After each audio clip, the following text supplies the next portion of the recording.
My name is Marcus Doyle. I'm 48 years old, and for more than 2 decades, I've been an architect here in Houston, Texas. People see me now, tailored suits, a firm with my name on the glass doors, blueprints spread across long oak tables, and contracts with some of the biggest developers in the state, and they assume it was handed to me.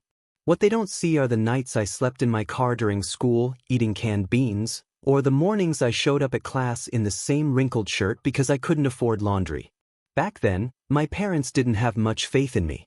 Not like they did with Nathan, my younger brother. Nathan was the golden boy. If he so much as showed up to a community college class, they threw him a party. If he dropped out, which he did twice, it was brushed aside as him finding his passion. Meanwhile, I was the quiet one, the one always working, always too busy to come home for holidays because I was pulling double shifts at construction sites, drafting floor plans in the dead of night, and grinding through exams I could barely afford to take. But none of that mattered to them. In their eyes, Nathan was the one destined for greatness. I was just Marcus. Reliable Marcus. Invisible Marcus. Years later, I built something from nothing. Doyle architecture wasn't just my job, it was my life's work. Each contract I landed felt like a brick stacked on the foundation of sacrifices no one else saw. I didn't owe anyone for it. Not my parents, who never gave me a cent. Not Nathan, who only came around when he needed to borrow money. Just me. My blood, sweat, and years. So when my mother called one Thursday and said, "Marcus, your father and I want you over for Sunday dinner. It's important," I should have sensed it. There was a rehearsed edge to her voice. But I told myself maybe it was just family catching up. Maybe, for once, they wanted me there without strings attached. I was wrong. When I walked into the old Doyle house that Sunday, the smell of roast beef filled the air, and the table was set with more care than usual.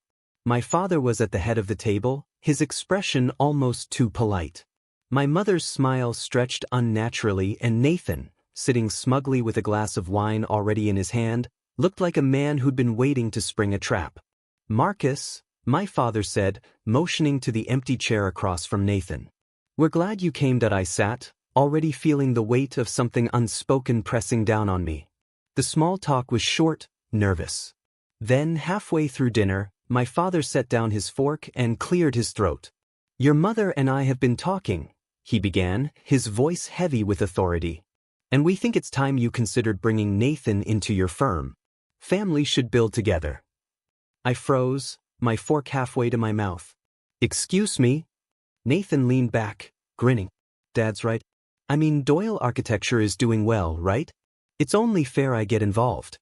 We can call it Doyle and Doyle. Has a nice ring to it." My mother chimed in quickly, "Marcus, you've done so well. But it's too much for one person. Nathan has ideas, energy." I almost laughed out loud. Energy? Nathan? This was the same man who'd quit 3 jobs in the last year alone. The same man who still owed me thousands from the loan I gave him to start a landscaping business that folded in less than 6 months. "And," my father continued, as though this had been decided already, "we think a 30% profit share would be appropriate for Nathan. After all, family supports family." There was the ambush. I set my fork down slowly. My heart wasn't racing. I wasn't angry, at least not in the way they expected. Instead, a calmness spread through me, the kind you feel when you've already seen the storm coming and built your walls high enough to withstand it. I looked at Nathan. He smirked, clearly believing he'd just stepped into wealth and status without lifting a finger. He thought I'd roll over, like always.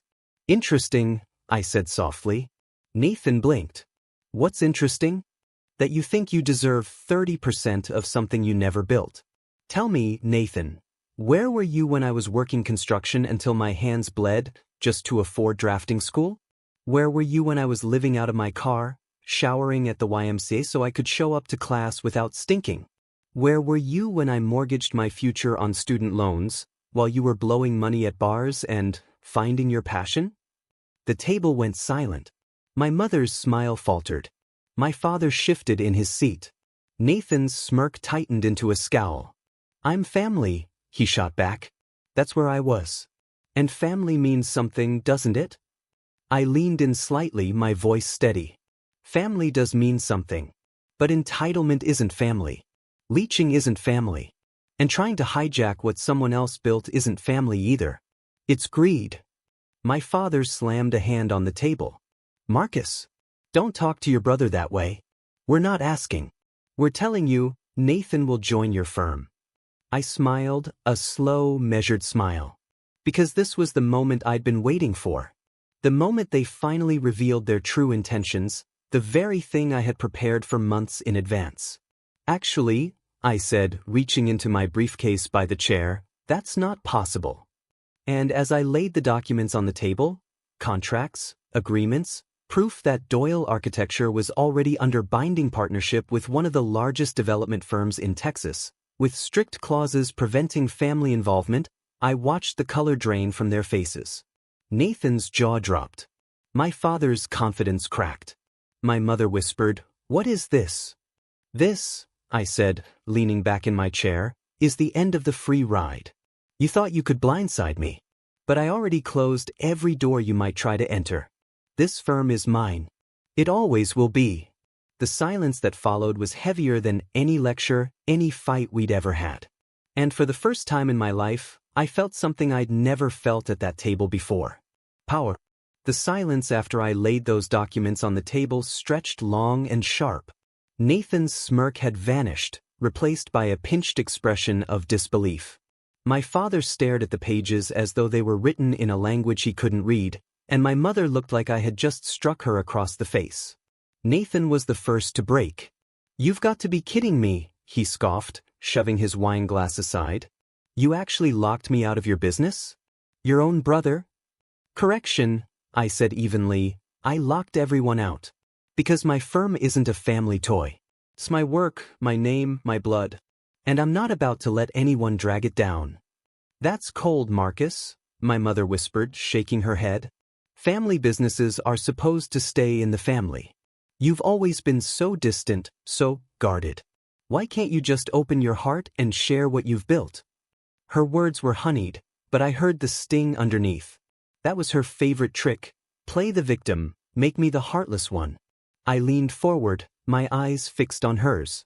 "Do you remember when I lived in my car for almost a year? When I worked 16-hour shifts and still showed up to class? Did you check in on me once? Did you ever come down to that construction site with a meal or a kind word?" Her lips pressed into a thin line. No answer. I turned to my father. When I maxed out credit cards to pay for the software I needed, when I skipped sleep for days drafting designs just to land my first client, where were you? His jaw tightened. "That was your choice." "My choice." I let out a bitter laugh. "And what about the times Nathan couldn't pay rent? Who covered him? When he needed bail money? Me again. When he wanted a loan to start that landscaping business that tanked in 6 months? Who pulled cash out of his savings?" My father looked away. Nathan's face turned red.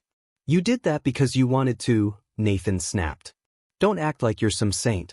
I never forced you." "No," I said, my voice low but sharp, "you never forced me.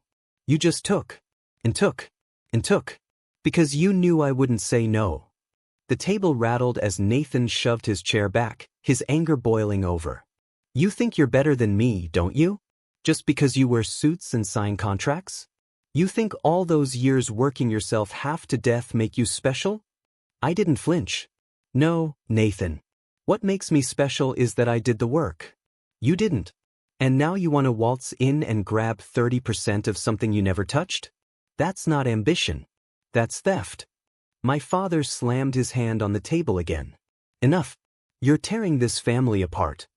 I met his glare without blinking. "No. I'm protecting what I built.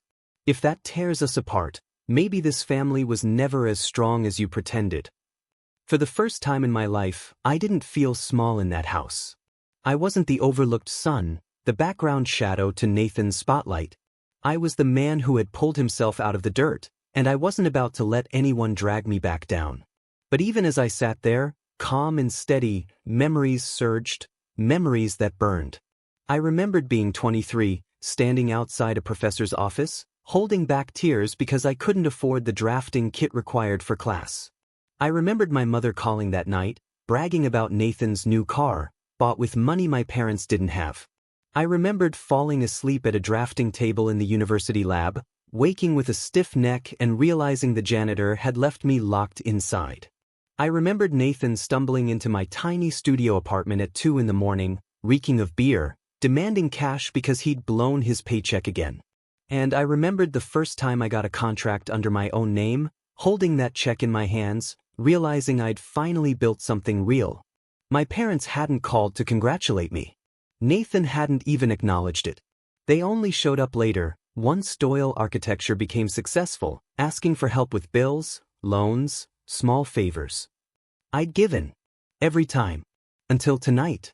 Marcus, my mother's voice trembled now, softer, almost pleading. Don't do this. We're family. We're supposed to share everything. Your brother just wants to be part of your world.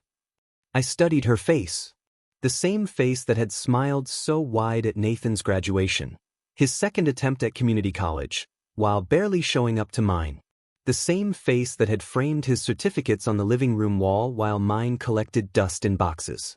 Then he should have built his own world, I said. Nathan's fists clenched at his sides.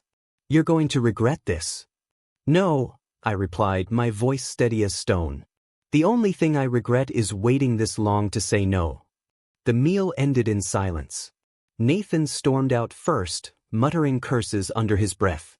My father glared at me as if I'd betrayed him. My mother lingered the longest, staring at me with wounded eyes, as though I'd destroyed her carefully woven illusion of family unity. But I didn't stay to soothe them this time. I stood, collected my documents, and walked out. The night air was cool against my face as I stepped outside. For the first time in years, I felt light. Untethered. This wasn't the end. I knew they'd come back, with guilt, with anger, with more schemes. But something inside me had shifted. The boy who once begged for approval was gone.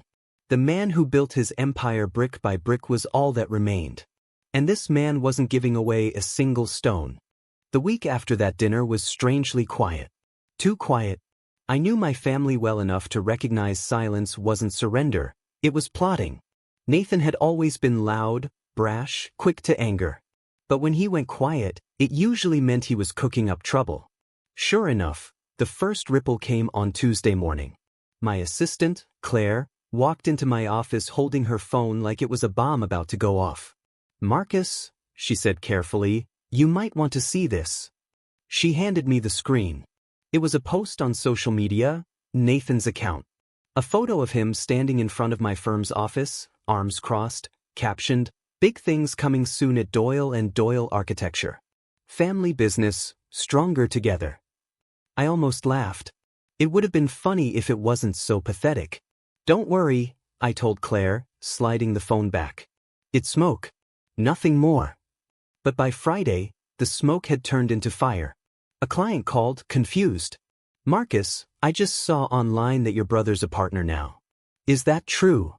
Another email arrived minutes later. We were under the impression Doyle and Doyle is a family firm. Is Nathan authorized to discuss contracts with us? I gritted my teeth. Nathan wasn't just embarrassing himself. He was trying to shake the foundation I'd built. That night, I drove to my parents' house. The porch light was on, just like when I was a kid, but instead of comfort, it gave me a sense of foreboding. My father opened the door, his expression sour. So you decided to show your face. I brushed past him into the living room, where Nathan was sprawled on the couch with a beer in hand. My mother hovered nearby, wringing her hands like she'd been waiting for the explosion. What the hell do you think you're doing? I demanded. Nathan smirked. Marketing. It's called brand awareness, Marcus. Something you clearly don't understand. Clients love a family story. It makes them trust the business more. I clenched my jaw. You're lying to people. You don't work at my firm. You never will. My father stepped in. Enough, Marcus. Stop being stubborn. This is an opportunity for you both. You need someone like Nathan, someone with personality, with ideas. I turned on him. Ideas? You mean the landscaping business that collapsed in 6 months? Or the bar he tried to run before it went under? Or the 3 jobs he quit in a single year? Those ideas. Nathan's smirk faltered, but my father doubled down. Your problem is you think you did everything alone. You think family doesn't matter. Well, it does. Nathan deserves his place. Something inside me snapped. Not with anger, with clarity. I reached into my bag and pulled out a folder I'd been saving.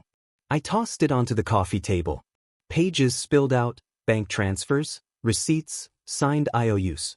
Proof of every dollar I'd given Nathan over the years. Rent money, bail money, loan after loan. Tens of thousands, gone. You want his place? I said coldly. There it is. His place has been on my back for 20 years. I carried him while you two looked the other way. And I'm done carrying him. My mother's face crumpled. Marcus, how could you keep records like this? That's cruel. No, I said sharply. What's cruel is bleeding me dry and pretending it's love. Nathan stood abruptly, his beer crashing to the floor. You think you're untouchable, don't you? Just wait. People are gonna know the truth about you. What truth? I asked, staring him down. He sneered. That you're selfish. That you're a fraud who abandoned his family. I'll make sure everyone hears it. I should have been angry, but instead, I felt tired. Tired of the same script, the same manipulation. I gathered the folder, tucked it back under my arm, and walked toward the door. At the threshold, I paused and looked back. You want a war, Nathan? Fine. But remember this, I don't lose. Not because I'm smarter, not because I'm luckier. But because while you were playing, I was working. Every brick of my firm is built on sweat you'll never understand. You can try to tear me down, but you'll only end up exposing yourself. I walked out into the night, leaving their silence heavy behind me. Over the next 2 weeks, Nathan made good on his threat. Posts multiplied online, claims that I'd cheated him, that Doyle Architecture was a family company I had stolen. He even staged photos of himself with design sketches he'd downloaded from the internet. Some people bought into it. A journalist even reached out, asking if the rumors of a family feud were true. But I wasn't rattled. Because I had more than words on my side, I had proof. And when the time came, I'd use it. In the meantime, something unexpected happened. My team, the employees I'd hired, trained, and trusted, closed ranks around me. Claire monitored the online chaos and reassured nervous clients. My project manager, Luis, personally called partners to explain the truth. Even junior architects stepped up, showing loyalty that went beyond paychecks. It hit me then, I wasn't fighting this battle alone. I never had to. I'd built more than a firm. I'd built a family, not by blood, but by trust. And unlike the one I was born into, this family wouldn't stab me in the back. The Doyles wanted a war. And now I was ready to give them one. The storm broke on a Thursday morning. I was in the middle of reviewing blueprints when Claire burst into my office, pale and furious. Marcus, she said, slapping a newspaper on my desk, you need to see this. There it was, front page of a local business section. Headline, Family Feud at Doyle Architecture, Brother Claims Betrayal. The article quoted Nathan extensively. He painted himself as the supportive brother who had helped me in the early years, only to be cut out once the firm became profitable. He even claimed he had contributed concepts for several of our projects. All of it. But lies have a way of spreading faster than truth. I read the piece slowly, then folded the paper and set it aside. Okay, I said calmly. It's time. Claire frowned. Time for what? For the part I've been preparing for since the first hint of this nonsense. That afternoon, I called a press conference at the firm. Reporters gathered, hungry for drama. Nathan showed up too, standing near the back with that smug expression, as if he was about to watch me burn. My parents weren't far behind, my mother whispering to anyone who would listen about how misunderstood Nathan was. I stepped up to the podium, the Doyle Architecture logo gleaming behind me. Thank you all for coming, I began, my voice steady. I understand there have been rumors, stories, even headlines questioning the integrity of this firm.